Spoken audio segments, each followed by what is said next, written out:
Hello, welcome to Neuro-Dive, our podcast where we deep dive a subject every episode. Hi everyone, this is Steph And Phensy. and Welcome to Neuro-Dive. In today's episode, we will be discussing in a free-flowing format our own personal experiences living with autism and ADHD. Okay, so we started talking about the different ways that we mask and stim. Yeah. So let's start with you. Okay. You have ADHD. Correct. How do you stim? Well, I have a lot of things. Mostly I'm not aware of it fully. I just do them apparently when people comment. It's mostly they'll notice that I'm fidgeting too much. And I Is it at work or? Yes. Okay. Well, during school, now at work, but they don't comment. Of course, they don't comment much at work anymore. But during school, let's just go to school, for example. Oh, we'll start back. Okay. Yeah, let's go to the backpack. Yeah, let's go to the backpack. Put The your backpacks yesteryears. on. Yes, let's put those backpacks on, y'all. Travel back in time. Where are we? 14, Oof. 12? God, as early as elementary school. Okay. That was my report cards came in being like, your child has attention deficit disorder. And my that parents, was on your report card? on the notes section in the back, it said, your child has attention disorder. And then my parents being like, trash. They're just like, that's not our child. Irrelevance. They're just completely, Wow. I'll find it one day and I'll show you my report cards. Like, Wow. yeah, it fully Were they says, even qualified to write that down? I feel like they're not don't even know. qualified Welcome to to write the 90s. Yeah, this is the 90s. The late 90s. Who knows? I don't think they're qualified. Seems kind of rude. Yeah, it's so rude. Who are you to say? But they're right, I guess. But they're fucking right. they're so right. I do have a attention disorder. It's true, and it's very hyperactive at times. So I guess mostly I'm not aware of them. I can't pinpoint when I'm doing it. Mostly people just comment on my gestures, and that's how I know I'm doing it. Like sometimes you'll comment on when I do it. I do? Well, not when I'm being when I'm fidgeting, I guess this other parts of my ADHD, but fidgeting specifically. Because fidgeting's stimming. Yeah. Yeah. And I guess I just didn't know I was stemming for the longest time. What does it feel like when you need to fidget? Well, Do you feel it at all? oh yeah, absolutely. It's a discomfort in your body. It feels like someone's, I don't know, I can't really describe it, but it feels like my body just doesn't have control. I must move it. And I have to physically get up or I feel so uncomfortable.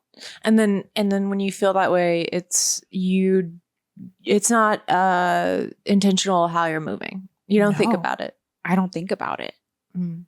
I have no thought about it because it's so natural to me and how I live my day to day that there's no awareness that my body is doing weird things to other people. Like to other people that looks strange. But to me, that's just how I need to get it out of my body. I feel like there's something on my body and I just need to get it out. Like I need to get it off. It's like a free-flowing, intuitive movement. You're like almost like a dancer, an interpretive dancer. Ooh, I like that. Well, thank you for making it sound fancy and so like, something else exciting. You're welcome. I think stimming for me is really intentional. Okay. Yeah, I really intentionally feel the need to move a certain way. Yeah. And what is that, for example, look like for you? A lot of the times it's my hands. I really feel it in my hands. My fingers. So I need to release. It feels like energy is supercharged in my body and it needs to almost like feeling anxiety. Yeah. But it's so specific. It's hard to describe. And then it's a compulsion it's soothing, right? Yeah. The stimming soothes my discomfort. So when I start with my fingers, for instance, in a repetitive pattern, it's like, this feels good. It's calming me down. Oh, that's interesting. So it starts from a place or my for you. hands. I often, if I'm in public and it might be distracting to do this, I wring my hands a lot, and it's tactile too. Like, it's the pressure. So I feel the pressure in my hand, and then this is really weird, but I used to bite my nails really badly. So then I moved to pressing my fingernail in. So I press in here like this, and I'm actually, it's like causing a little bit of pain. And I just repeat that.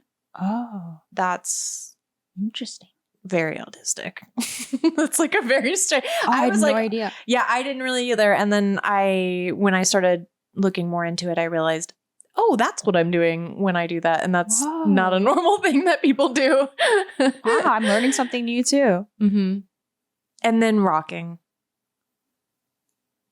It's like a cradle. You're cradling yourself a little bit. I'm like a baby, and I'm rocking myself. Oh, that's so interesting. And then I feel good. So yeah. So for me, it's really intentional movements that provide this relief. It regulates my nervous system. And are you aware of? So when you say it starts from your fingertips, are you feeling this way? And then you're like, I need to start moving are you aware that, okay, now I'm moving my hands, or now I'm doing, are you fully aware that you're doing it? Yes. Okay. Because for me, I'm not aware. I feel something, I'm anxious, I just move. Like, I don't have a second, there's no cohesive thought that I need to get up right now. I need to do this. I need to touch this paper. I need to fidget my fingers. Like, there's none of that for me. Yeah, it's so interesting. It's the opposite. It's the opposite. Yours is this chaotic burst of energy, and mine is this really hyper focused, like repetitive pattern of energy. Wow. Mm-hmm. That's so interesting. But what I did catch, which was similar, is the underlying anxiety. Yeah, if you don't release that energy, then it builds up. Right? It's this, your nervous system just starts getting fucked. Right. Basically. Totally. And I think that for me too, anxiety causes me to have rapid movements that I can't control. But do you think if you let yourself move however you wanted, freely, let's say, do you think then you would move less because you're moving more often and not thinking about it?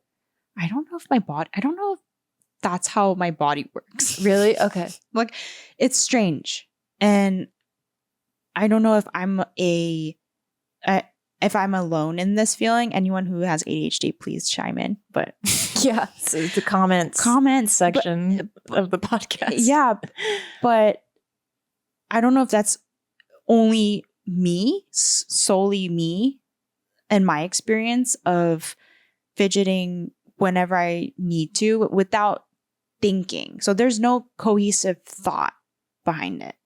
Like, I don't have an awareness when I'm fidgeting. So let's say in school, but bring it back to school. Yeah, let's go back to baby Steph. Let's bring it back. Baby Steph was way more hyperactive than she is right now. Girl was out of whack. Like, she was, it's like, you know, those robot toys that you like crank and then they go like that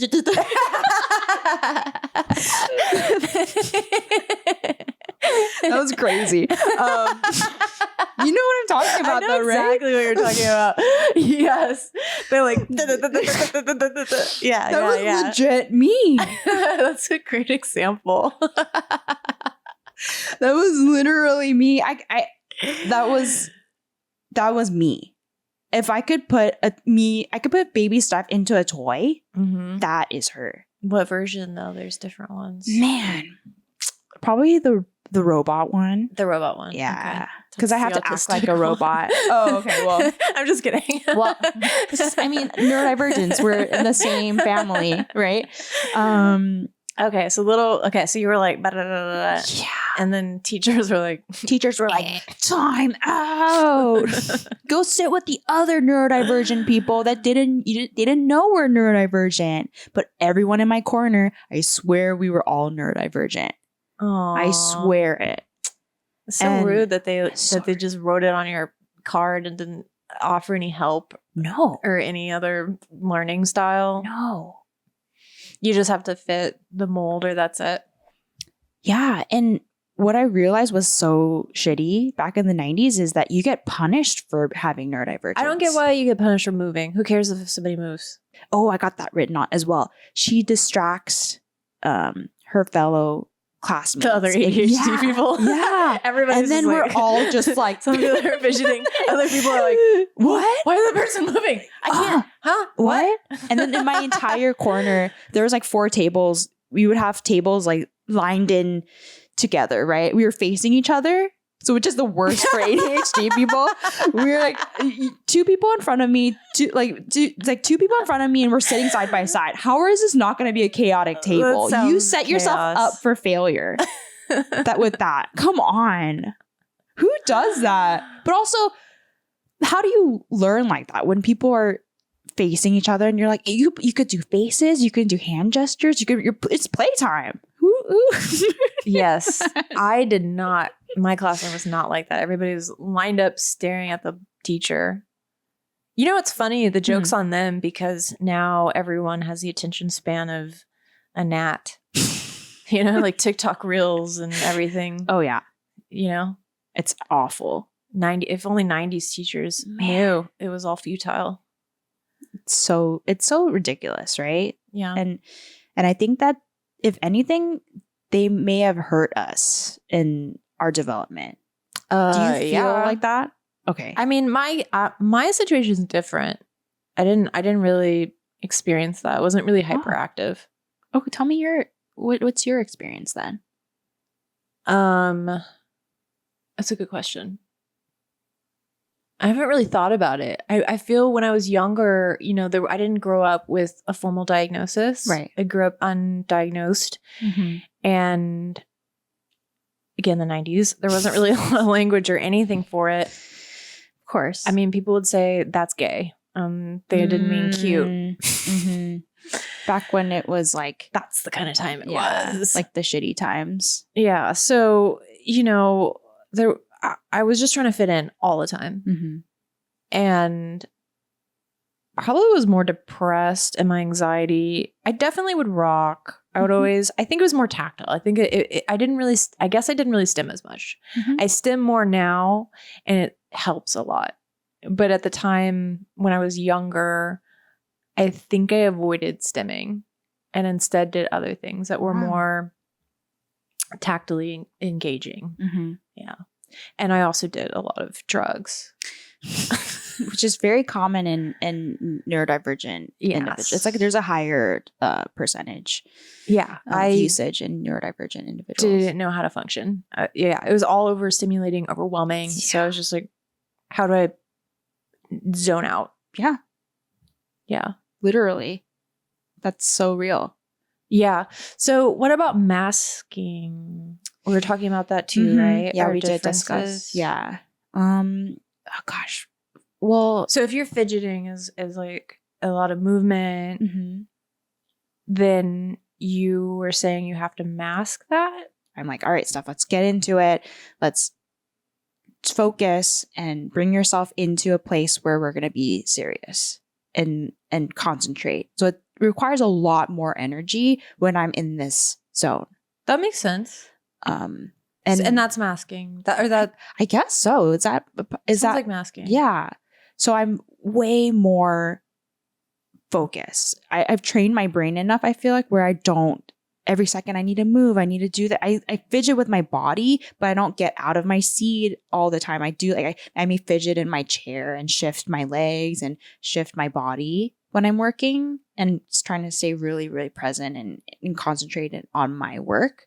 But I don't physically get out of my chair every second and as much as I would. So I mean, yeah, that's kind of like masking. We change our natural behaviors to fit in better, of course, with other people. There are things that feel comfortable to us as neurodivergent people, and we have to expend the effort and energy to suppress those things so that other people feel comfortable and we pass as holistic or quote unquote normal. Boring. Yeah. It's so lame. Sorry. I mean, no. Sorry. Okay. But it's so silly, right? It's one of the biggest things that annoys me is I don't feel like there was proper resources for me growing up. Oh my gosh. I definitely didn't have any resources growing up in Texas as the person I am. Like 0%. Let's talk about we put this list together for some of our traits that make us. Oh my gosh, this is a perfect segue. Yeah. So there are different traits that make us feel misunderstood. Yes. I'll start with my 5 traits. Okay.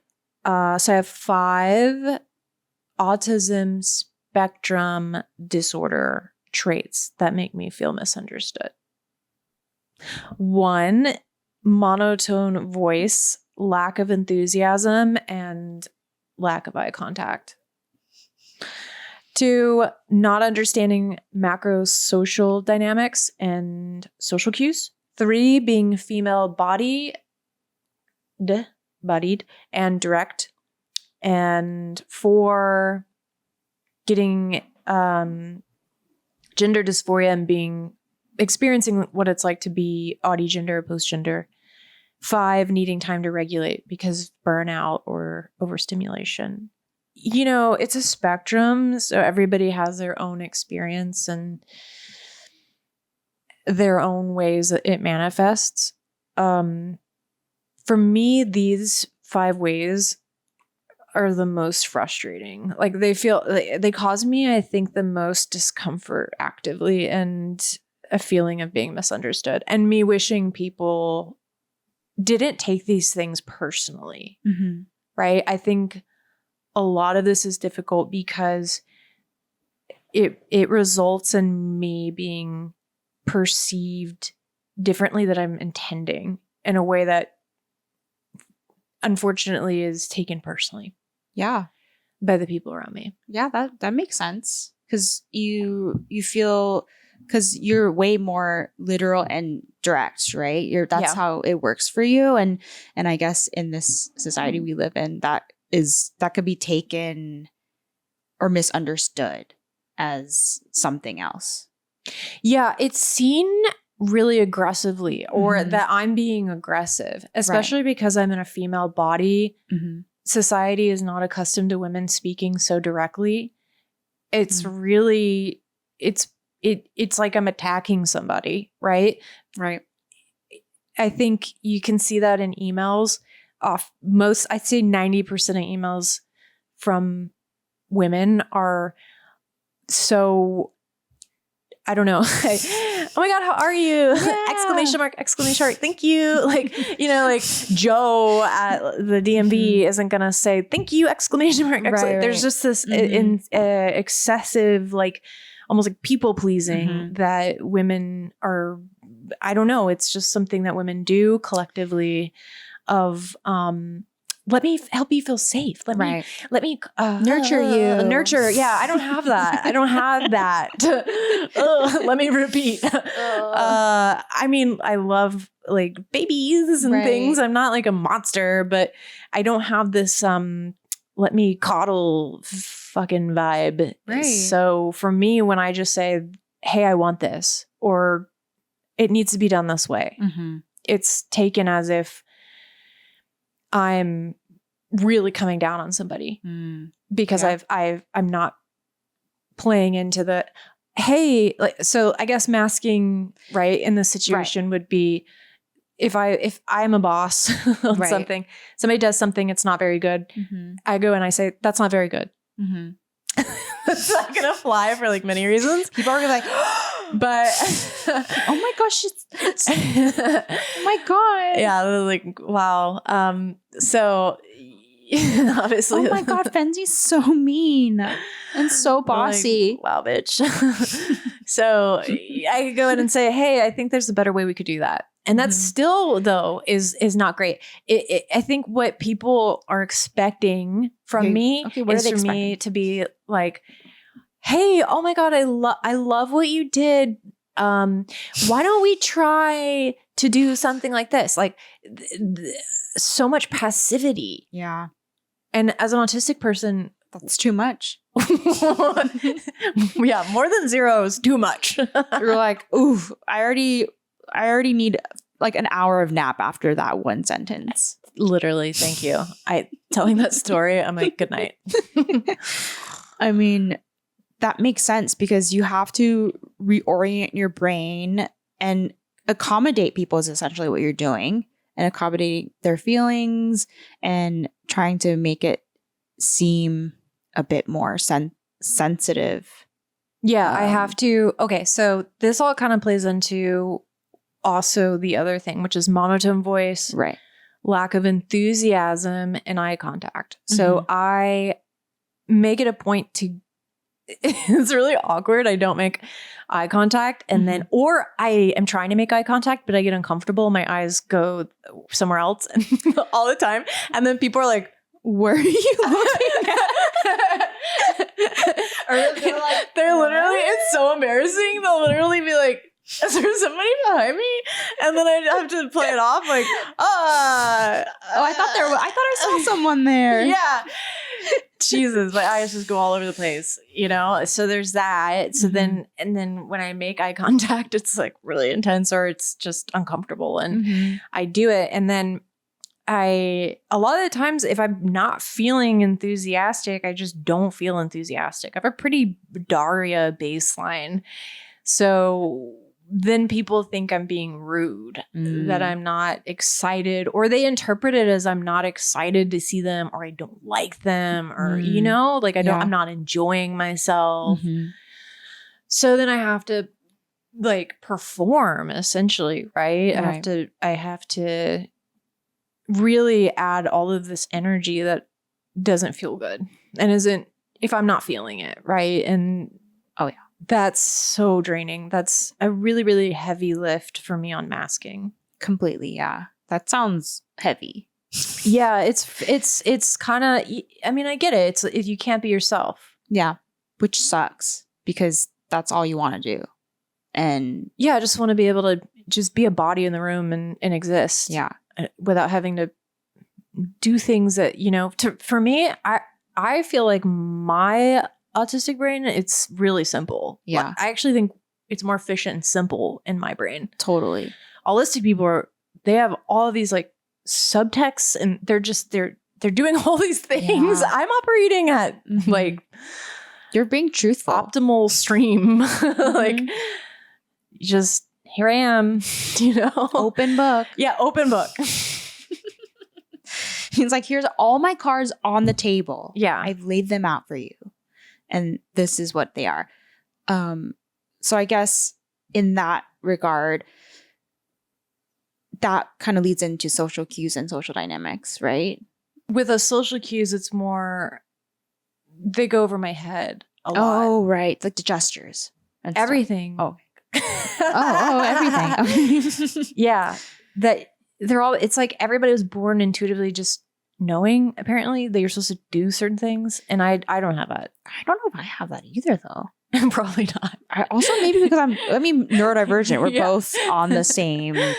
Yeah. What? I mean, you would know. I mean, well, you got bullied too, right? Of course. I mean, so here's one of the things. All the time, I got bullied because I could not discern if somebody was fucking with me or not, right? Fucking with me. Right. They would be like, hey, they'd say something stupid, absurd. Hey, you know, there's a dead body over there if you want to go look at it. I don't know where that came from. I'm writing a horror. Okay. So this is how we normally speak. This is just I'm like, where the fuck did that metaphor come from? No, but also I feel like dead weight sometimes. So true. I'm just feeling mortified right now. So as we dive into our childhood, this is how we feel. Dead body.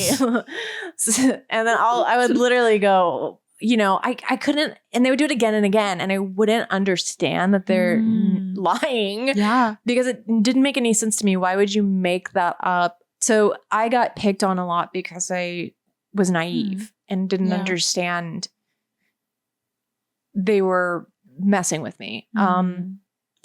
Messed up people. Yeah. And then, but there's other stuff about with social cues that you're supposed to, you know, hey, is this seat open? That maybe that person's trying to hang out with you. I would just go yes or no. I don't think anything outside of that. I don't think, oh, this person is trying to talk to me or flirt with me or likes me or literally nothing else is there. Yeah. Like I don't pick up on those things, or that I'm not supposed to be honest about something. A lot of it is honesty. I just blurt out shit. And I really need to have this filter, you know? You're not supposed to say things. Another thing is being so that all goes into being it's so there's so much of it's tied into gender. It's so weird. It's like if I were a man and I acted this way, it wouldn't be so problematic, which is bullshit. Yeah. I think that's really unfair. Men can just walk into rooms and say that kind of shit, and people are just, oh, he's the boss, right. You know? So part of that then segues into gender dysphoria. Okay. I don't know. I the more reading, and a lot of my trans friends are autistic, and I'm trans non-binary and autistic. And I think there's some real, like, there's a term gender I was learning about. And I think there's some reality to like crossover that happens. I don't fully understand it, to be honest, but I do think there's something there. And it's just a way of being that feels really, I call it post-gender, right? I just don't, I've always felt alienated from this body. It just, there's this disconnect. It's just a body. I don't feel deeply tied to any gender expectation because I have female organs that I was born with. Like, I just don't, none of that makes sense to me. It never did. And I rejected it from the very beginning. And I actually have quite a masculine driven brain. If you were to look in things in terms of masculinity and femininity, I am quite masculine, actually. So the idea of gender feels really arbitrary and fluid for me. Right. And in that, I don't do well performing gender. Right. So, when society requires us to. Yeah. So it just adds to the lack of social lubricant that I bring. Right. I'm just like just raw in the social stuff, which is like totally weaves into social cues and everything. Yeah, it all intertwines. Yeah, as you really think about it, all intertwines. There's a lot of intersectionality. Hell yeah. Oh wow. And then to all sum up, this is exhausting, bro. You're probably exhausted right now. I am done. Yeah, I'm cooked. So Fensy's going to bed. This is when I put on my headphones and I listen to binaural beats, and I put a weighted blanket over my head, or I put a heavy pillow over my face, and then I just fucking turn off all the lights and listen to rain sounds or the binaural beats, and then I usually fall asleep. Yeah. And I have to do that for like at least an hour. Okay. Yeah. And that usually recharges your brain and makes you and feel body. Yeah, I get full fatigue. Yeah, it's called a shutdown. I will shut down. I will actually just like break down. Oh my god!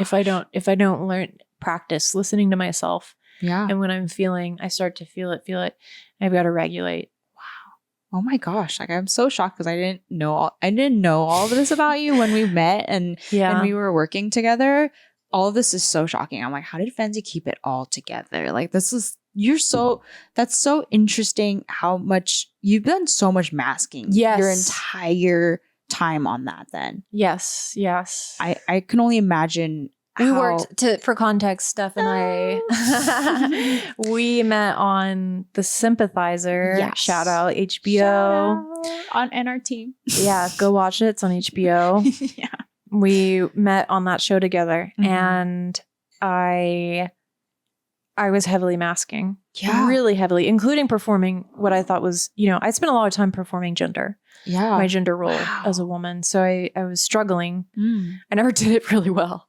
But You fooled me. that was the best. So That I was was like, oh my that gosh. was pretty good. That was like my highlight of fem. You fooled me. I had no idea that any of this feels so, well, I know now, but this felt so new when it was coming up, because I mean, you had to do it your entire life as you were. Oh yeah, but growing up, it looked like it was. I learned through trial and error, Right. so it fucking sucked. Like I did not. By learning, like to get this way to mask, took trial and error after years and years. You know, Wow. practicing in the mirror how to act. Mm-hmm. Which is why I'm good at doing impersonations of people. Yeah, That's the acting. Phensy so good. We have to do one day. I'm like, oh, whoa. Like, it's like action, and there's like this whole different person that comes out of there. I'm like, Yeah, and then I'm like, that's not normal. Oh yeah, right. Because and yeah, no. yeah, I'm I have to what? like tap it. Yeah, I'm like hyper observant of Mhm. people and how they talk, and if I'm around certain people's strong ways that they talk, I adapt it pretty quickly. Yeah, wow. Yeah. That's incredible. Mm-hmm. I mean, yeah. Because sometimes when I say hi to Phensy, then Fensy's like, hi, Yeah, that's just me. I'm good. How are you? I'm okay. All right, I'll see you later. And here I am being like, okay, I'll see you later. Bye.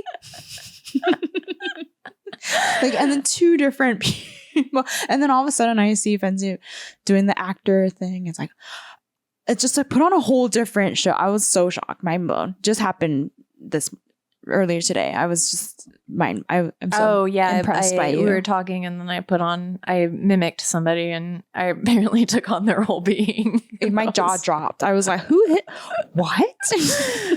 Where did that come from? It was incredible. Actor in the future actor over here. Yeah, I mean, hey, it's never too late. It's never too late. I say, but I also want to be a UFC fighter. That'll be another conversation. Yeah. We'll talk about it. But if there's ever an apocalypse, I know where I'm gonna go to survive, and I know it's gonna be with Phensy.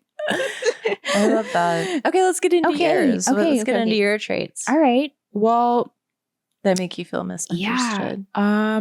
Well, these are the 5 ADHD traits that make me feel misunderstood. But these also, it doesn't necessarily mean that I can't get my shit done, because there's a common misconception that I feel like when people think I'm too hyperactive that I can't get my work done. And that's been my problem, is they don't take me seriously because they think I fool around too much. And that's what you said to me, I feel like, earlier, when you're like, well, you're very playful. Not that you're saying I can't get my work done, but you're like, you just seem very playful all the time, kind of thing. Yeah. And that's something I definitely struggle with. Oh, okay. So there will be situations when I need to be serious and I'm just acting playful. And I think that's where I have issues, where I need to have social cues of, oh, this isn't the time to be playful. I mean, I guess that's masking. Is Totally. that you are in this hyperactive state where you're energetic and that's playful, but then people won't take you seriously. No. And that jeopardizes your work. Exactly. And they think that, oh, she's not going to get her work done because she's too playful, and she always makes she seems like she makes too many jokes, and she's so that already creates this narrative of who I am. And that makes it hard for me sometimes to be taken seriously. And I think that's what I'm currently struggling with. And that's why I'm working on my mask of, I got to be serious. I got to get to work and I got to finish my list. Okay. But do you feel like you wouldn't have to work that hard if you were not an Asian woman? Damn, are you going to bring in that too? That's going to be a whole different chat, but weaving that into this, it feels really like, you know, that's the intersection. There's so much intersectionality. Yeah. Oh man, I hear that and I'm like, oh yeah, I know. Because even me being, you know, as direct as I am and everything, being an Asian female body, it's to talk about how hard it is to try to get to be taken seriously. Like literally nobody takes you seriously no matter what the fuck you do anyway. I mean, so just letting you know. Absolutely. I mean, we're, oh my God, you're so young and you look so young. And oh my gosh, I couldn't imagine you're 30. You look like you're 20. You know, that kind of thing. First of all, I love that. I love that. Okay. I love that. Serve that to don't me get all me the wrong. time. I know, don't get me wrong. Okay. I love that because we have like incredible collagen and shout out to our genetics. But that can also be taken as I don't take you seriously. Well, they're not saying it directly, but what I interpret from that is you're not being serious and I can't take you seriously right now. Mm-hmm. And I don't think you're qualified for the job because you're young, you have this youthful energy. And I don't know, there's something about it just doesn't do it for me kind of thing. That's how I feel. That's the voice that goes on in my mind. Well, there's this attitude that you're supposed to have, even as an engineer, which I was in a weird past life. Well, you still are. No, I don't remember how to do that. But I did it one time. I did. And I remember being in the office in corporate. I was like, what the fuck is going on? Talk about having a mask. I mean, I thought this is where I'm autistic. Engineering, we're supposed to be free birds. No. No. You have to then do the corporate thing. And you have to say there's a whole lexicon and attitude and dress code and, you know, so wow.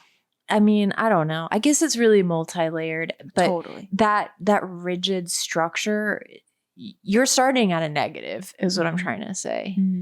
Yeah. Yep. We already have like it's like there's a defined structural oppressive social etiquette that exists in subconsciously professional workplaces. Yeah. Gosh, that's just where does it even come from? I haven't looked into that. That could be another episode. I mean, we should definitely talk about that. That's where does that come from? It's such an important topic, and I think that trying to bring in, even interweaving that, like our Asianness into this as well, this topic, it's almost like I get so lost. I'm like, is it because of that woman? I'm an Asian woman, and also society. Okay, I don't want to derail you then. Okay, I don't want to. I have a train of thought right now. This is a whole different. That's bad. For a different backtrack. Yeah, that's for a different. Okay, we'll episode. Backtrack. But yes, for the sake of not getting off track and into a whole different subject, we're gonna weave it back. We're gonna neuro-dive it back in. Yeah.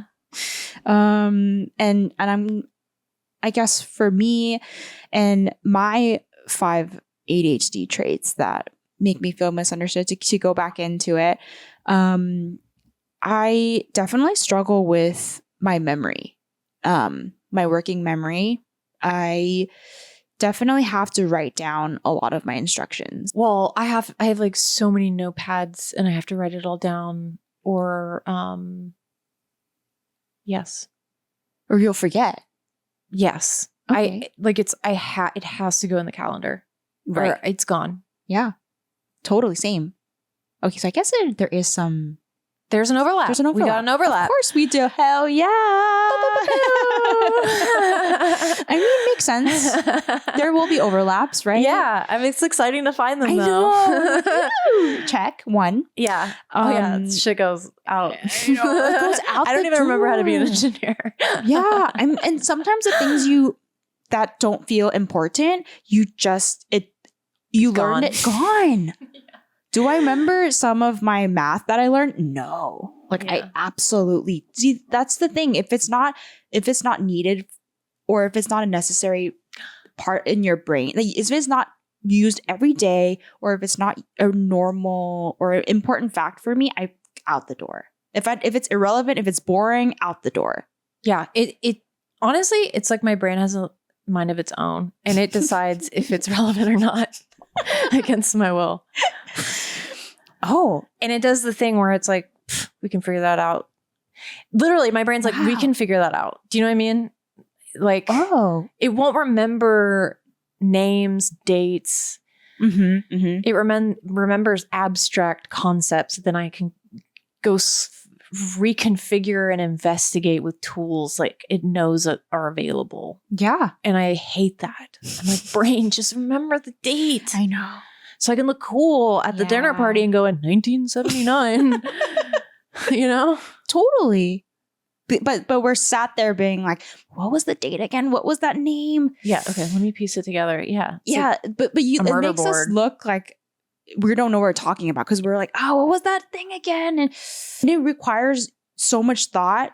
And that time you've lost people, because they're like, okay, just no idea what they're talking about. Right? But then for us, we're genuinely like, crap, like I forgot this terminology that I need to use right now. Yeah, I hate that. And I knew it 1 minute ago, Yeah. and I don't remember it right now. And it's out the door. And then here I am anxious because of that. And no. And because I need it for work. Like I'm like, I need to explain what this is. And here I am struggling to remember. I just knew what the word was 1 minute ago. I know. And here I am fumbling in front of people I work with that already probably don't take me seriously. And I know what it is. I have a vision of it in my mind. I know what it looks like. If I could draw it for you, I would. I'm the same way. I'm visual. Oh my gosh. Mm-hmm. Check number 2. I can see it. Yeah. I can see it. I can give you the color. I can give you the description. But it takes me so long to remember the name of it. Whatever. Yeah. Number, blah, blah, blah. Like I can't. My brain just works so differently. And I think that's been the ultimate struggle, is with the working memory like that. That's so fascinating. And okay, what's your other one? And okay, so I'm definitely impulsive. I definitely interrupt a lot of people when they talk. It took me so long to try to be aware of that. And that's where I have to really concentrate on not interrupting people. And that's the biggest thing that I've been pointed out growing up. It's like, can you stop? Let me finish. let me finish. Can you let me finish? Oh man, gosh. It was intense. You sound like my mom. Oh my gosh, it was so intense. I'm like, and then by that point, you feel like you're in trouble, right? I could feel like my entire body getting red. Like, when you feel like you've been shamed, so your entire body feels like it's on fire. Like you're embarrassed. That is some hardcore shame. Yeah, like but that's been it sets your body on fire. Like it sets it. I'm fully embarrassed in front of my entire class. Oh, numerous that times. shame. Yeah. Oh, But that didn't happen. That always happened. It wasn't just one incident. That was my entire upbringing in school. Like shaming me in front of the entire class. 90s teachers are the worst. They're so mean. And that's why they love to do that. Yeah. And that's why I Maybe get they're that. Still like that. Do you think they're still? We don't know. Oh my God, I hope not. Please, if you're a teacher, please, please, not effective techniques. Please tell us you do. Please tell us there are advanced techniques of teaching, because it hurts. Like it hurts your it affects who you become as a person. And so I think I'm actively worked so hard to try to be aware of a conversation that I have with people, and I have to actively be like, okay, don't interrupt them. I know you want to interject right now. I know you want to finish their sentence. I know you want to put that word. So whenever people talk and they have something that they're thinking of, I'm like, oh, is it this? Is it your? And I finish their sentences all the time because in my brain, I want it to move faster. And I'm like, you're moving too slow in my brain. I'm already there. I already know what you're gonna say. Can you just say it? In my brain is how that feels like. That makes a lot of sense. And I actually get like that sometimes. Yeah. Yeah. Another similarity. Oh my gosh, maybe there is more overlap to yeah. I interrupt all the time. All the time. But I just shut the fuck up as soon as I do it because I'm like, oh shoot, I'm sorry. Do you know what I mean? Yeah. I know I do it. I do it. And then I'm like, damn that's interrupting every time. Oh, it's so annoying. I can't not do it. It's hard. I just have to be quiet as soon as I do it, but I do it. We like, and then we like cower, and then we like put our head down. Sorry. Yeah, but that's what I'm trying to. I just pretend I didn't do it. Yeah, ignore what? Yeah. Can you say that again?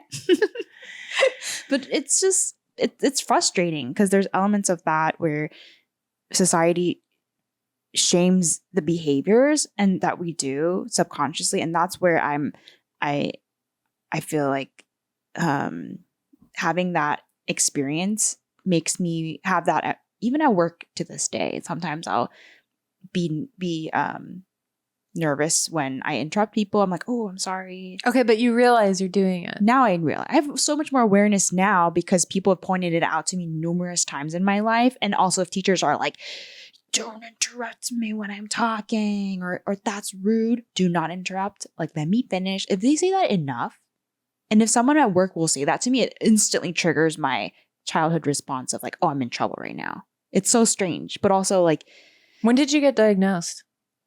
Gosh, I've always known that I was different and I had ADHD, but I haven't been formally diagnosed until my 20s. Oh, wow. Okay. So when I first sought therapy, it was probably like 21 or something. So that's when I got diagnosed with ADHD. And I even did, I'm not going to remember. This is a terminology that where I know what I did, but and I'm going to think about, see, the thing is, I know what I'm going to say and I'm going to think about it. Well, you could just describe it or what? It's neurofeedback. Oh shit. Okay. That's a real term. So I know. See, I told you, it comes back when I think about it, and it'll come back totally later, but, we could have moved on and I'll think about it and then it'll pop up then. Oh gosh. When you're like, that. You're like pouring a glass of water like 48 hours later and then you're like, oh yeah, Ukraine. It was Ukraine. Oh, right. That was the, yeah. Dang it. Now we're 5 hours later in the conversation. I can't just text you and be like, I remembered this. I literally used to do that. Yeah, me too. And people were like, you're fucking insane. Like, you're still on that? Yeah. I thought we moved on 5 hours. What? How are you still thinking about that? Yeah. They're like, you're like, I really need to let you know that I've found, yes. I need to let you know. I need you to know. I need to let you know that I finally thought of the word. Because it's a big deal to us when we find out, when we figure it out, we're like, yes. It was in there. I knew it was in there somewhere. But we, I don't know why we have to feel like we have to prove that, but I don't know. It's strange. But I definitely, I think that goes into you get easily distracted. Yeah. Yes, I got easily distracted by it. I definitely have trouble maintaining focus. And I think that's the biggest issue that I struggle with. I guess that makes sense. It's attention deficit. If I didn't struggle with attention, I guess I wouldn't be ADHD. I wouldn't have ADHD if I wasn't distracted. This is probably, yeah, absolutely. I want to contribute that I like to the conversation about deep diving because I didn't really talk about that in my autism, and that's definitely something I love to do too. Okay, in hyper focusing. Yeah. So, for instance, I started doing Brazilian jiu-jitsu. Super badass. Like, here's an example of how this works. Okay, like a normal person. Actually, I don't know. People are. but then I'm like, I went to class the other day and looked around. I was like, is everybody autistic here? I was like, I'm just wondering. You guys all autistic. So how it works is I start doing something and then to me, it's like psychotic over it, right? People, okay, or this podcast, right? We had a conversation on the phone and you were like, oh, my therapist said I should do a podcast. And I said, let's do a podcast. And then I didn't sleep for like 3 days. I think it was like 5 days. Oh, you were, I think it was 5 days. You sent me something the day after our discussion on the phone. As soon as we got off the phone. Yeah. I started researching podcasts. I started researching like metrics, analytics, like what are the most popular, what are the different kinds, what are the genres, who makes them, listening to them, watching them. Yeah. I just got so interested in podcasts. And then I made a mood board for ours. And then I made the website. And then I made the, in less than a week too. Less than a week. Psychotically, like nothing else, did nothing else. Would forget to eat. Oh my God, you didn't do anything else? No, I just did this for like a solid 5 days straight. Oh God, I didn't know you weren't eating and getting proper sleep over this.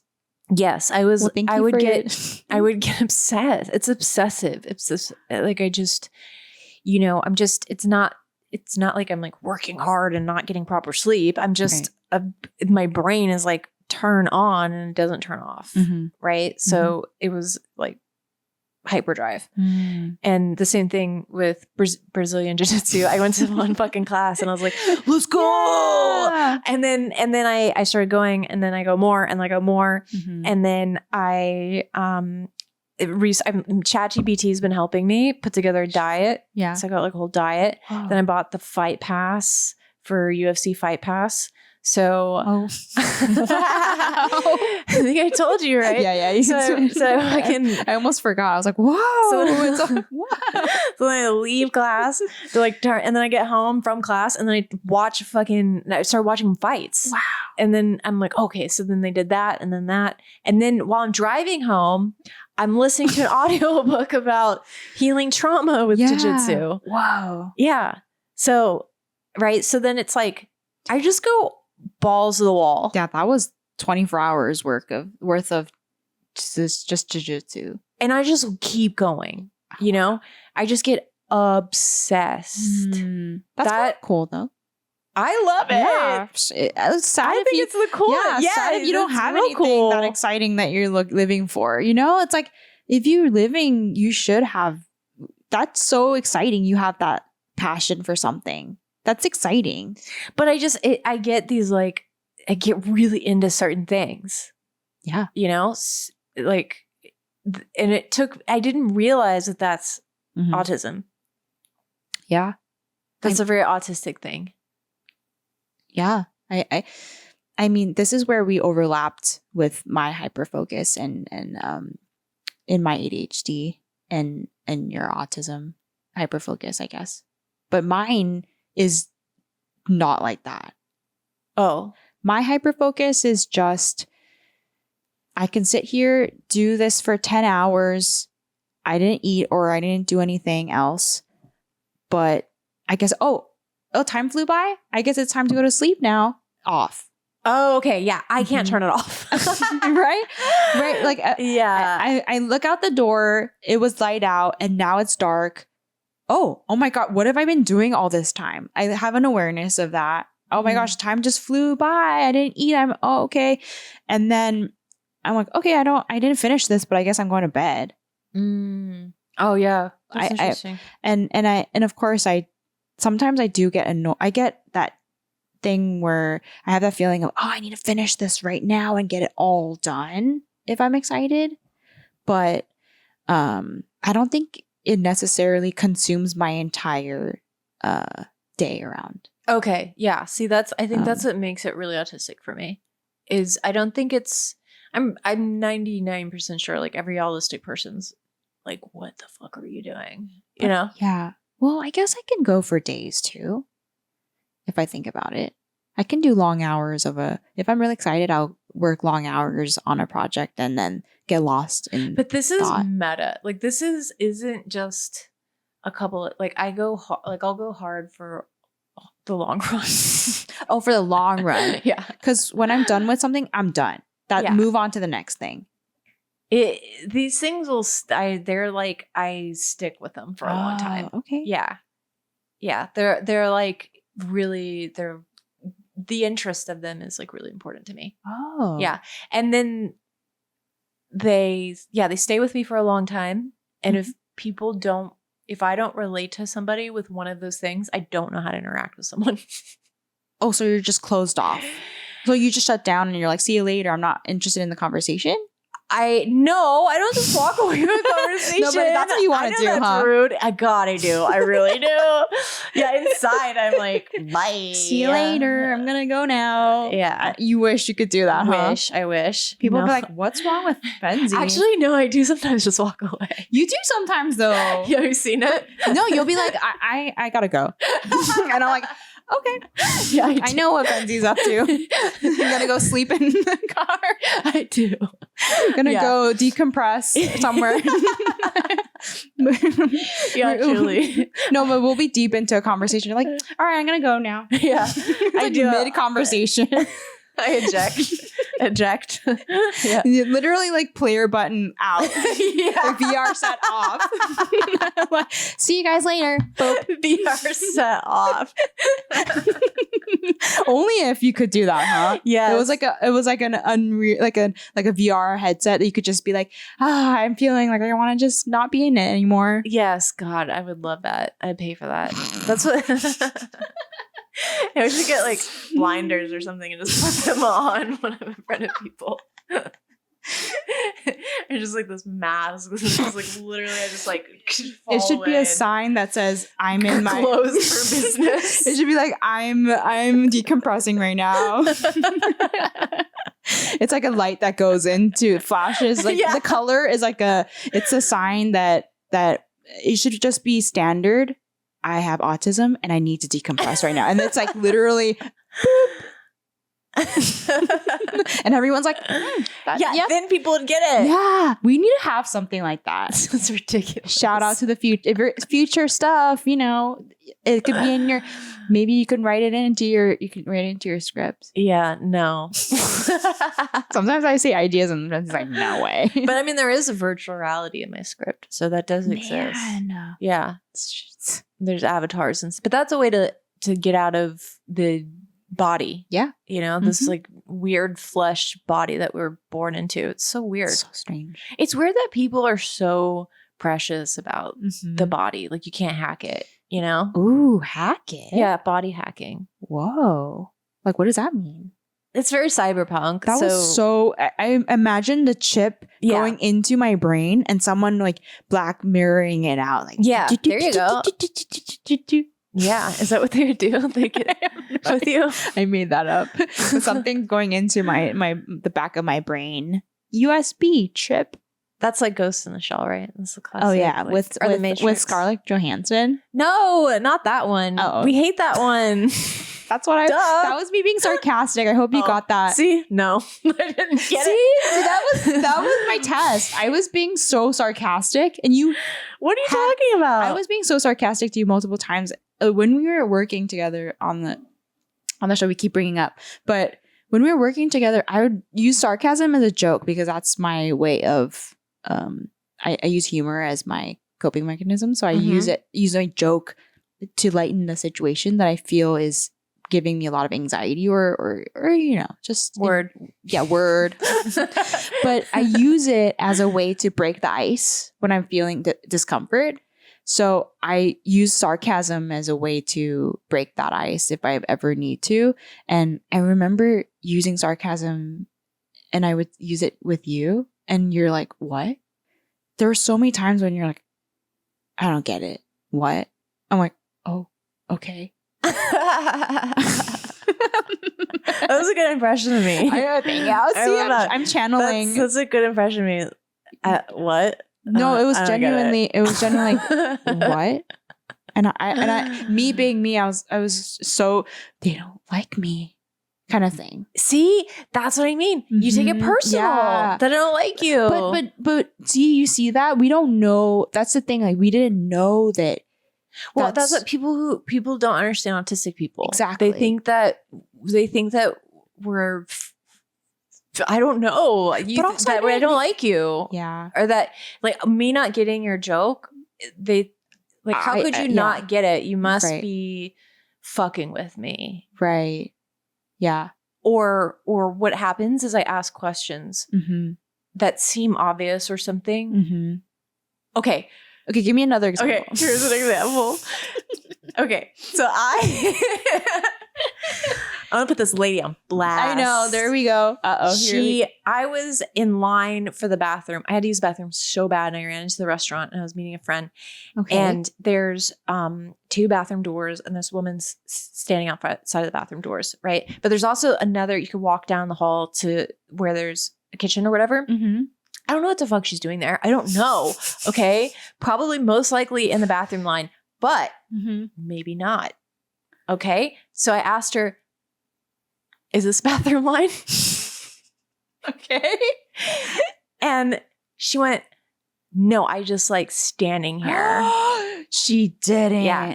And those are the worst. And I said, I laughed at it. I said, that was crazy rude. Okay. I said, all right, go off. Like, I don't know why I had to be so rude. Yeah. And she's like, well, I mean, what else would I be doing here? And I was like, I don't know you, lady. I don't know what maybe, you're waiting on something and then the door opened and I was like, but you're in the bathroom line. It's established. That's a bathroom. The door's open. Go. Yeah. And so she went. And then, of course, when I left the bathroom, my friend's table is next to her table. Oh, and I'm walking up and she's like, and then she, And I was like, first of all, misgendered. Second of all, like rude. I mean, damn. I was like, you're the person that was rude. If anyone should be talking shit, it should be me. And I'm going to do it on my podcast. Hell yeah. Yeah. So that was crazy to me. And I just those are examples of things that feel really obvious, but I have to define and I have to be clear. I just need a lot of clarity. And so people take offense to me vocalizing that. So or they'll say something and then I say, well, why would you do that? Why are you doing that? So if I'm collaborating with someone, we're working on something, I'll challenge them, and they think because I'm challenging them that I'm like fucking like, I might as well just stab their liver, but for me, I reciprocate to that. So I don't think that's a word, but I want that from the other person. I want them to help me get better. So I'm open. I'm like, constructive criticism, right? Like, or if I don't take offense, like the thing is, I don't get offended. Oh. Yeah. So if somebody talks to me that way, I'm not offended. Even when I was at a party last night and this guy said, we're talking. Right. And I said, well, it's this dystopian future talking about algorithms and AI. Right. And I said, it's dystopian. And he goes, I really hate how that word is thrown around. And I said, yeah, that's fair. Right. And he was so embarrassed. He said, oh my gosh, I can't believe I talked to you that way. There's a better way to say that. And I truly was not offended. I told him, honestly, I kind of like it. It's funny. Yeah. It's a really good point. It really is thrown around and I retract it. In fact, I take it back. I had no offense to it. Wow. Yeah. That's so interesting because definitely someone that the bathroom lady would have been like, how dare you? Yeah, probably.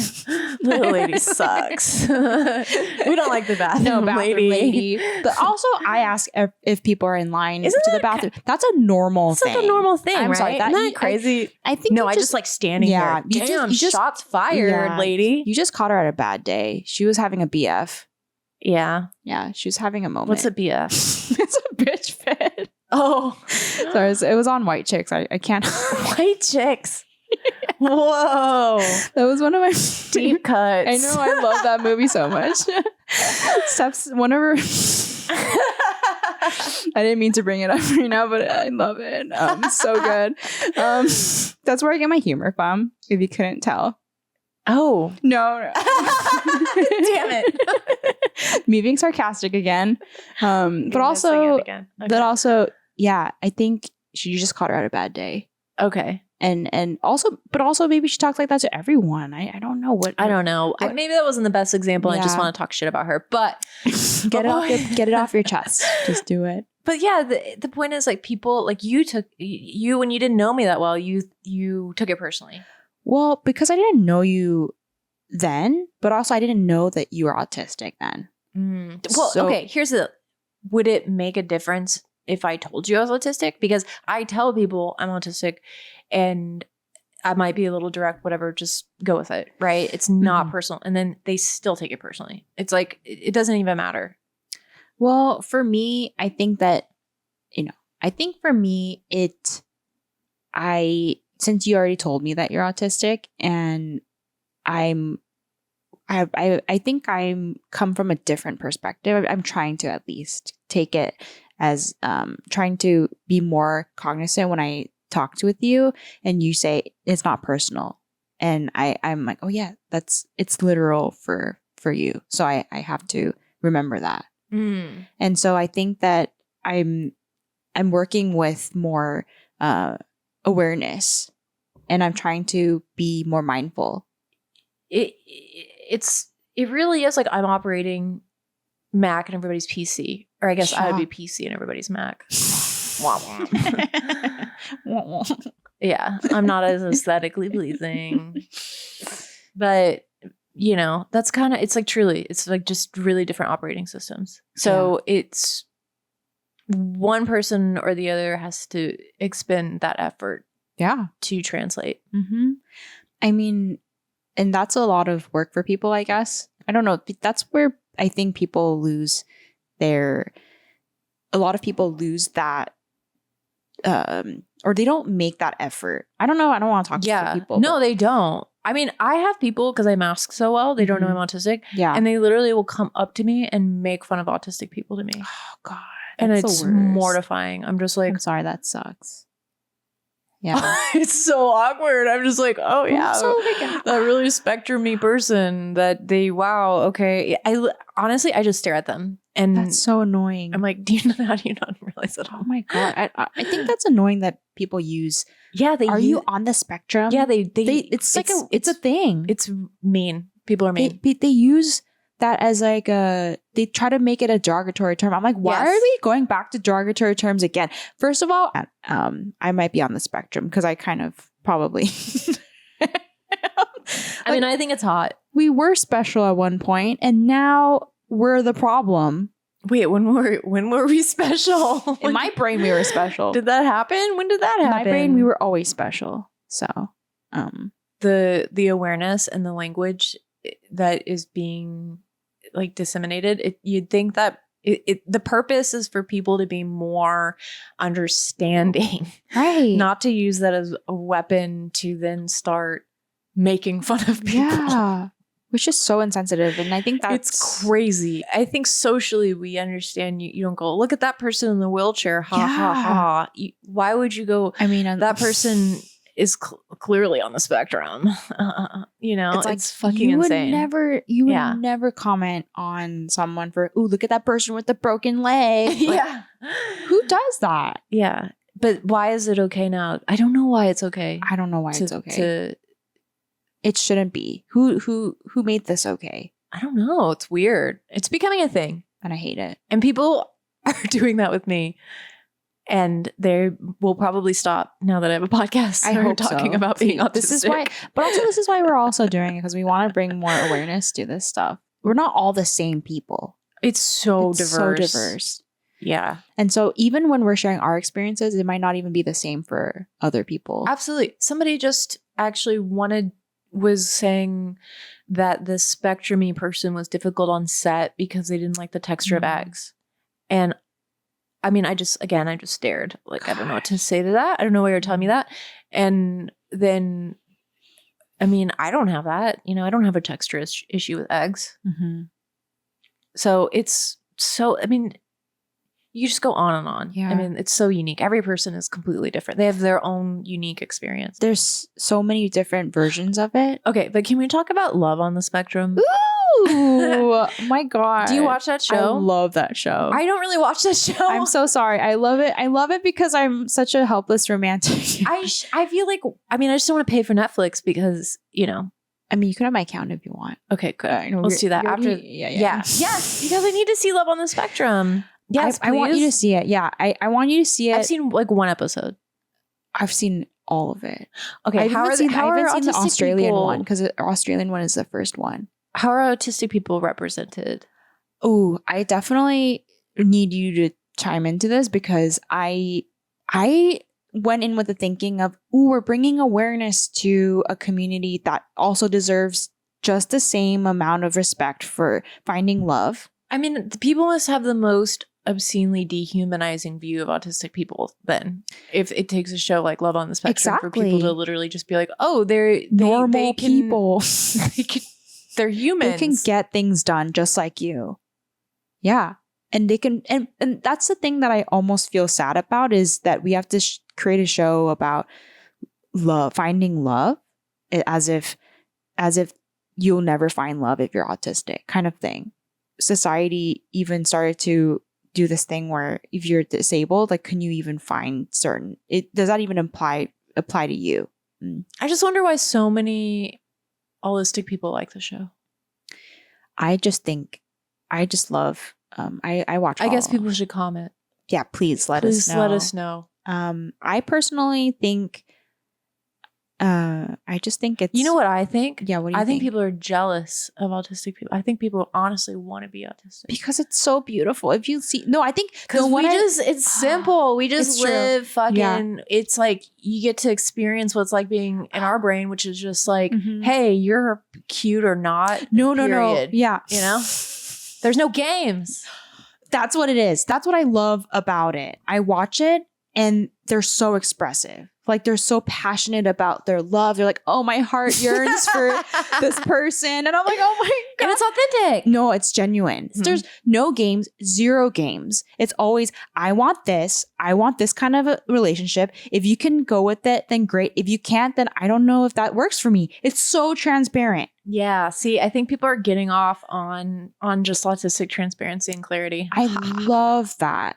There's so do I. Yeah. I mean, but also the lack of games and the lack of weirdness. Why can't we just be direct? If you feel something for someone, say yes. If you don't feel some things for someone, say, no, this isn't working for me. So it really is kind of the superior way. It right? is. And I think that's why people are tuning into it. Because it's so refreshing. And it's so cute. I mean, it's just unfiltered. Yeah, it's super... But it's so cute. Yeah, it's really cute. And people can be vulnerable and themselves. Yeah. And not get beat up or, made fun of. When someone says, I'm not interested in you, I think that we would be better off as friends. There's no one on the other side being like, what? You're not into me? Yeah. How can you not? What? I can't speak to you anyway. There's none of that. Exactly. It's mostly... okay, I understand. I respect that. It's mostly like, okay, I understand. I also feel that way. And I think, we would be better off as friends. Yeah. And that's literally the end. That's how my brain works. Wow. Yes. I went on 3 dates with someone and they are not into it for their own personal reasons. Yeah. And I said, hey, if you're not into it, that's fine. We could just be friends. Yeah. They said, yeah, blah, blah, blah, blah, blah. Yeah, let's just be friends. I said, cool. No problem. Like, it's when the games start that I get fucked up. Right. But if we're just transparent, I mean, I just take it at face. I don't know. I just take it as it is. It's just, okay, they're not into me. So moving on, Oh, gosh. I'm not offended when people say that to me. It's really, that's what I mean. And or criticism of, I'm being really authentically genuine. I'm not offended. And that's something that people do not believe. They don't believe me. Wow. Yeah. I mean, that's incredible. That's a layer of things that neurotypical people work with, is feeling offended or feeling a lot of feelings about something and then projecting it to the situation. They think that you're saying that just because... yes, exactly. Yeah. So you're like, no, I'm literally being serious. I'm not offended. Yes. They think that you're just saying that, but you're still upset. Yes. Right? Yes. Oh my God. Yes. Yeah. It's impossible. It's so difficult. I don't know how to make people understand that I speak literally. Yeah. That I wouldn't say that if I didn't, like, my brain doesn't work that way. Like, I don't even have the capacity. People are to me, it's a level of manipulation that I just don't have the ability to really do. Yeah. Wow. Yeah. It's bizarre. I mean, it's absolutely strange. It just ends up with constant miscommunication and friction in relationships. Yeah, and that's probably why they're tiptoeing around you the next time they try to bring something up, and that's just them tiptoeing. It's not you. It makes the situation weird, right? It makes it weird, and it got to the point where I feel uncomfortable, but there's nothing I can do about it. It has to get to a certain point where I'm like, that's on you. Like, if you're going to internalize that, if you're going to be offended, like, that is you. I can't control another person. I can't control what they're going to do. I can only just be face value. I'm being authentic. I'm being honest. I'm being direct. If a person can't handle that, or they're going to make something out of that, that is on them. You know? Yeah. And that's what they're projecting onto you as well. Yeah. Is what you have to realize is that whatever they're projecting onto you is probably what insecurities they have. I don't know. That's something if they work on it, then it'll be great. But usually it's projection of some sort of I mean, we as humans project all of our things onto other people, but in this situation, you're being so honest. Like, okay, this isn't what it is that you think it is. And yeah, like, or just like, I'm not offended. Yeah, please. You know, to go back to the example. Yeah. Like, my feelings can be hurt. Of course. Right? That's different. And I'll communicate that. Yeah. So I could be disappointed. You know, I liked that person I went on some dates with. I was disappointed that they weren't interested, but I mean, you're human. I'm a human being, right? Yeah. So yeah, I have that feeling, but then that's going to go away, and I'm not upset at them. That'd be weird. Right. Or I guess like very manly of me. Right. Okay, but also just neurotypical of you. Oops, sorry. We're going to get canceled by neurotypical people. Yeah. But also, you feel the feelings, but you don't. There's no additional layers, right? It's just, it's very straightforward. Like, I do my best to keep it straightforward. So if it's not, I process it until it is. Right. So to me, I'm operating at efficiency. Yeah. But nobody else is. The web you have to weave to get to someone is very exhausting. Like, there's I don't know why you would say I'm not offended if you're not offended. You know, to me, that's like, what? I know. I know. What is the goal of that? I know. It's the most bizarre thing ever. Why can't you just say, that hurt my feelings? If you have a problem with something, you should address that. You shouldn't just say, okay, I'm okay, and then kind of be passive aggressive. Yes, if there's all this passive. You have to be passive. Oh, and I think that's why too I get along with masculine personalities better, is there's it's less passive, right? So that's the kind of non-gendered behavior that I exhibit too. Yeah. Wow. I mean, men can get away with being less passive. Right. I mean, that's so interesting. I think that's society is so used to saying one thing but meaning the other. Yeah, what the fuck? It's so confusing. Yeah, I have to navigate so many webs, kind of shift through all the webs that are in my way and kind of be delicate about it too. Just because am I hurting their feelings? Am I offending someone because of the way I spoke? There's like an unspoken way of having to navigate this world. Yeah. It's so unspoken. But apparently there is a way to navigate. Wait, who made this up? Like, where is the treasure map? And like, how? I'm like, what the fuck? Like, who did it? How did this happen? Like, did you all get the download from the collective consciousness and I missed it? Like, it missed my door? What happened? Yeah. I don't get it. Is there a book is there a Bible we missed somewhere? It's so weird. I don't get it. It's very strange. I kind of navigated and I read social cues and I kind of was like, okay, I guess I'm implementing them myself. So that's how I navigate this world. And so for you, you can't read what those cues are necessarily. No, not really. It's really hard. So it's like, what it looks like is hypervigilance, which is exhausting. So I'm constantly, that's why I'm good at acting, because I'm hyper vigilantly watching people. I'm really like, you're hyper focused, like with ADHD, like you're saying, you've got to concentrate. That's like me in a social environment.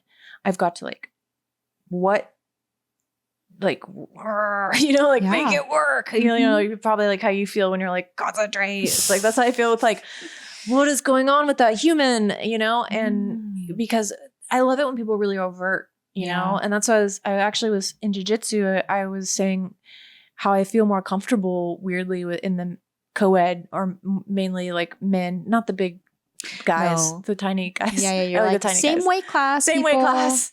Okay.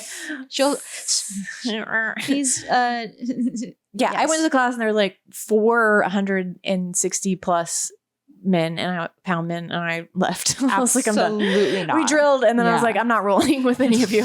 So no, I don't, it's not like I want to be with like a bunch of fucking, you know, huge bros, but the gender, it's the gendered social thing. It's like, I was really excited to go to a women's, and then in my brain, I finished non-binary trans, right? Only class. And I went and I had such a hard time. I felt really unsure of what the vibe was, you know, how to interact, how to socialize. Men, it's so more relaxed and overt. And I was talking to a guy about it and he's like, yeah, but we're such meatheads, you know? And I was like, yeah, but you know what you're getting into. And that for me feels more comfortable. So weirdly, even though it's kind of stupid, like, hey bro, what's up? Like, it's so dumb. Like, I love that because I know that it's literally, hey bro, what's up? Yeah. That's it. That's all it means. Yeah. And I know where I stand. I go into a women's group and it's like, I don't know what the fuck they're thinking. I don't know. They'll be like, you know, like quiet, and then they'll be like, hi. Or they'll be like, oh my God, hi. Yeah. And I'm like, what does that mean? Do they, you know, I don't fucking know. You don't know. I mean, sometimes you could have messed up with what you said, and then they're like, I'm okay. But you'll know. They'll treat you horribly. Who knows? Like, it's like you offended them, but they won't just say you offended me. It's mostly like, I'm okay. Yeah. Whatever. And then they'll be so rude. They'll treat you so terribly. They can be so mean. Women can be really Oh my gosh, just tell me, like, let me know you don't like me anymore. Yeah. Just be what did I do wrong? Yeah, you know? just tell me what I did to make you upset at me. Women have a hard time being confrontational because they're socialized not to be confrontational. To be that way. I'm just speaking in generalizations. Not all women are like that, but it's a common social pressure, I think. And it's a common gendered performance, unfortunately, that happens. Yeah. I mean, that's such a real thing we just dove into because that's like the most that affects me the most all the time. Honestly, real. I feel I can relate to that in a way. But also, can I just plug that's why I love Larry David? Yeah. I think he's canceled. I don't know, but also, I love you, Larry David. I guess if there was like advice to people, okay, if anybody's listening to this. If we can write on this chart here. Well, a chart's going to go there? Yeah, let's put a chart here. What would it say? And if you can list things specifically that you want people to be aware of your autism, or just in general when you're conversing. Here are the things that just makes it clear. You know I'm going to use ChatGPT to fill that, right? Never mind. Everybody can go to ChatGPT. Yeah. And do the figure research. That out. Yeah. I'm not going to make a chart. Yeah, this is a lot. Never mind. X that chart out. But ChatGPT is great. If you don't know something, just, ask ChatGPT how to be an advocate for people with ADHD and autism. Right. It's no longer just Google it. It's now ChatGPT it. Yeah, ChatGPT it. See you later, Google. Yeah. But yeah, it's really good. There's a lot of resources that are helpful.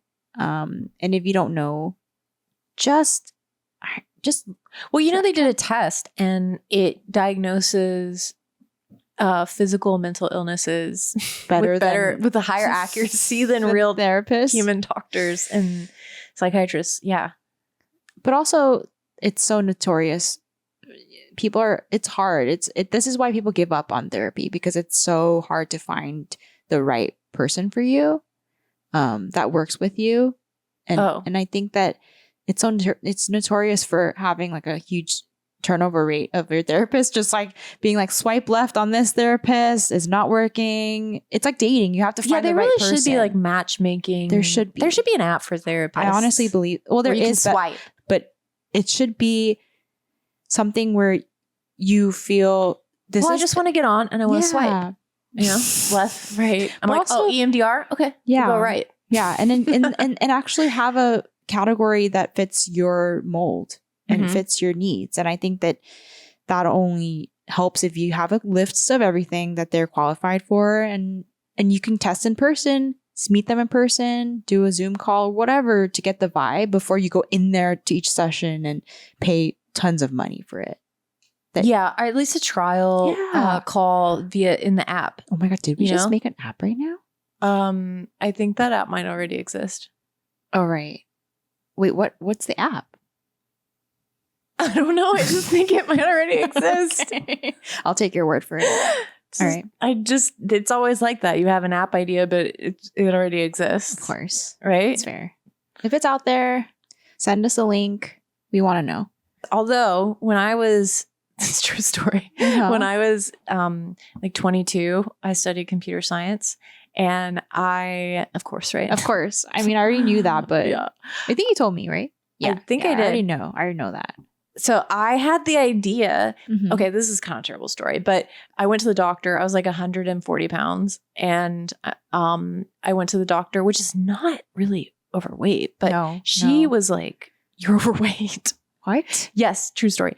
And she gave me this book, this little tiny book that had calories in it. What? And she said, you should count your calories. She created a monster. It was bad. I'm sorry. You can't give an autistic person a book of numbers and tell them to follow it. So I got really psycho about it, of course. But then I had this great idea of a calorie counting app. Wow. Yeah, before they existed. You should sound more impressed. Oh my God, wait. I just think that you should be more impressed. I'm just so shocked by that crazy lady that was like, count your weight. I'm like, doctor. I'm like, you're a certified doctor. You should not be doing something like that. Yeah. So I got upset by that part. I'm just trying to process that. Yeah. That's fair. I'm sorry. I should be more excited about the app that you said you were going to create, but that just threw me off. And it's kind of crazy. Yeah, that was not cool. I won't name names. Was not cool. I mean, but whoever that lady is, you messed up and you have affected so many people. So shame on you. But also you gave me a good idea for an app that I never made and somebody else made and they made a lot of money and I didn't. You're putting it into positive. So thank you for another thing. Then this one guy was like, hey, I've got this great idea where we could make a service that makes websites easier. So they're widgets and and he's like, I just need you to program the widgets. And then, so basically Wix or Squarespace. So he had that idea before. Maybe it was even him. I don't know. Oh, you could have worked with this person. But I declined because I was like, this is going to be either, well, you know what I should have done? I should have put on Facebook. I should have said, yeah, let's do that. And then steal the idea because because I was a programmer. I would have done all of the work. Yeah. And I was like, I'm not going to do all the work for you, for your business. But I should have done all the work and then stolen it like Mark Zuckerberg. Yeah. And then, all these fails, you know? Missed opportunities. Missed opportunities. But also, how are you to know that was going to succeed? You know what I mean? Yeah, I know. Like how are you to predict it's a great idea. But back then it wasn't that great of an idea back then. But back then, who's gonna think that, ooh, something's gonna make your website and then do this? Who? Yeah. What was that useful for? We barely even took. We weren't even online. Yeah. We were barely navigating what felt like yesterday was dial-up internet. It was so long ago. And they had Dreamweaver back then. It was just so different. It was so bad. Yeah. And the pixels on your computer are terrible. Like, who wants a website if your website is so pixelated anyway? Yeah. I mean, I guess give this guy credit. He was very forward thinking. Congratulations to whoever. Yeah, whoever out there. That was a good idea. Yeah. You know, I mean, you had I don't know if you delivered on it, but that was good. Imagine it is Wix or Squarespace. It's Damn, like, good for you, dude. I hope so. I hope so. Please let us know. No, I'm just kidding. But wow. Yeah. Gnarly stories. Wow. Yeah, there you go. So yeah, I feel like we shared a lot about ourselves, probably too much, but that's cute. Yeah.